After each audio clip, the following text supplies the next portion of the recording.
تخيل تبقى طول عمرك بتحلم تبقى جمول، لحد ما توصل لمرحلة تخلع فيها وشوش الناس وتلبسها عشان تبقى زيهم، لكن في الآخر تكتشف إنك فقدت وشك الحقيقي للأبد. فيلم عن الهوس بالجمال اللي بيحول الإنسان لوحش بيدور على الكمال وسط الجثث اللي بيحبهم. فيلمنا بيبدأ في حي شعبي مزدحم في الصين، مليان غبار وضوضاء ووشوش متشابهة، ومن بين الزحمة دي بنشوف راجل غريب الأطوار اسمه كي، عايش حياة منعزلة في بيت بسيط ومعاه بنته الوحيدة وي. كان راجل مخترع، طول الوقت قافل على نفسه جوه معمل صغير متبهدل مليان أنابيب ومواد كيميائية وأعضاء حيوانات محنطة، وشغله كله متركز على تجربة واحدة بس: علاج أي تشوه جلدي في جسم الإنسان.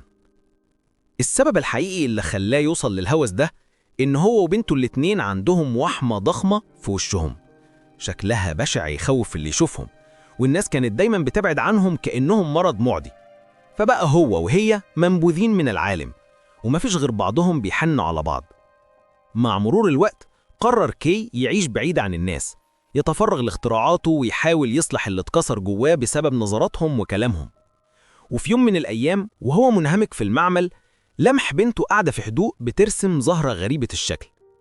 الرسمة خدت انتباهه بشدة، خصوصاً لما اكتشف إنها نفس الزهرة اللي كان بيدرسها في أبحاثه، زهرة نادرة اسمها زهرة الجثة، مشهورة بريحتها الكريهة اللي بتجذب الحشرات، لكنها جواها سائل غني بمادة نادرة ممكن تعالج التشوهات الجلدية.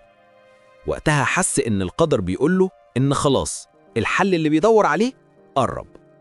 قضى كي أيام طويلة يجرب التركيبة على جلود الحيوانات وسط فوضى وقرف المعمل اللي مليان الدم وعينات